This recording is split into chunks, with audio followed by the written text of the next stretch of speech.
आजादी का Amrit Mahotsav.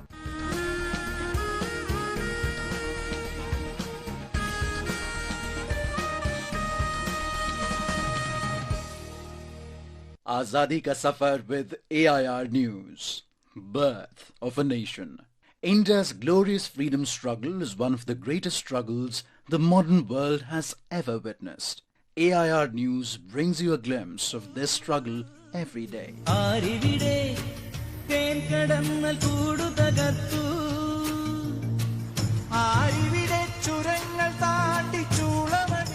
In today's episode, we remember patriot Parhasi Raja, who was martyred on the 30th of November 1805. He was the de facto head of the kingdom of Kottayam in the Malabar area of Kerala between 1774 and 1805 and fought the British East India Company. Born as Kerala Varma, he was popularly known as Kerala Simham, the Lion of Kerala, on account of his martial exploits.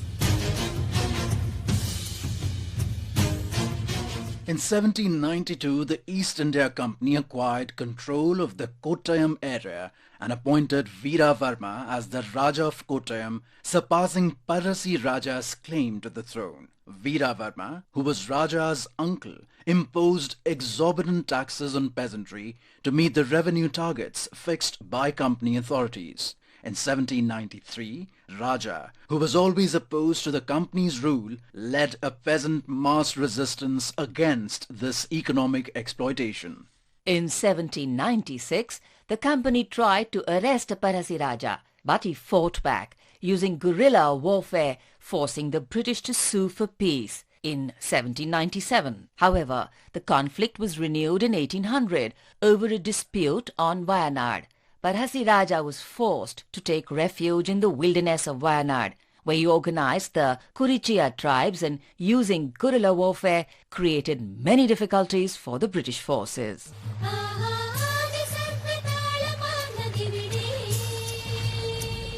In 1805, the British were finally able to subdue Raja's forces, but they could not catch him alive as he killed himself in the interiors of the forest.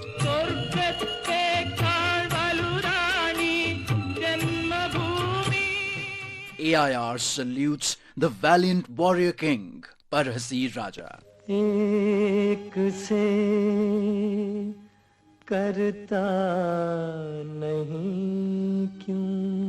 Today we also remember freedom fighter and revolutionary Gendalal Dikshit, who was born on the 30th of November 1888. His biography was written by another great revolutionary, Ram Prasad Bismil, with the pen name of Agyat, in the Hindi magazine Prabha in 1924, published from Kanpur.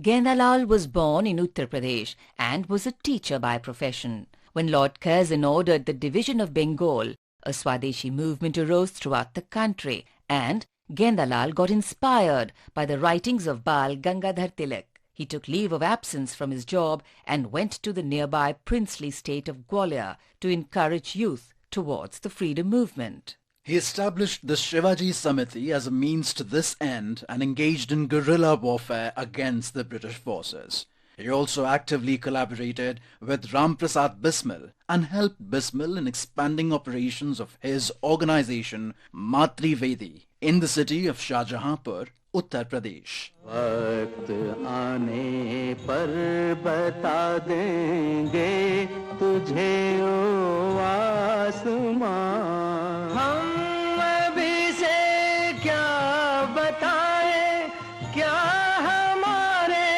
दिल में Gendalal was arrested for his involvement in the Mainpuri conspiracy of 1918 and imprisoned, first at Agra Fort and later at Mainpuri. He managed to escape from prison and died on 21st of December 1920 in a government hospital at Delhi after contracting tuberculosis. We salute this great Indian revolutionary.